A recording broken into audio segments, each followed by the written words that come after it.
I'm in Nuuk, the capital of Greenland, where it's 11 a.m. and the sun has just risen and the temperature is well below zero. But the political temperature here is rising as the Trump administration repeatedly says that it wants the US to own Greenland, whether by force or potentially by buying it. We need Greenland from the standpoint of national security. Now, I've been out and about talking to people, trying to gauge their reaction to what they've been hearing in the last few days from the Trump administration.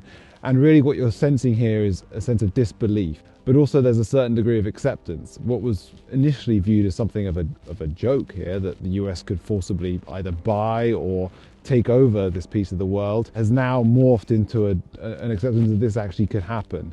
And people here have repeatedly told me that they are now taking it seriously. Så mener jeg, at man skal tage den amerikanske præsident alvorligt, når han siger, at han ønsker Grønland. Many people in Greenland are fiercely proud of their heritage and their culture and ideally would like to become independent from Denmark. But this Trump intervention raises a whole other question, which is whether by becoming independent from Denmark, do you actually then become dependent on the US? What we're asking our European friends to do is to take the security of that landmass more seriously, because if they're not, the United States is going to have to do something about it. The threat of invasion in particular is something that people really for a long time considered as very far-fetched. But each time it's repeated, it begins to seep into their consciousness, and they begin to ask questions which they never thought they would ask, which is what would happen if the status quo here was to be changed by force.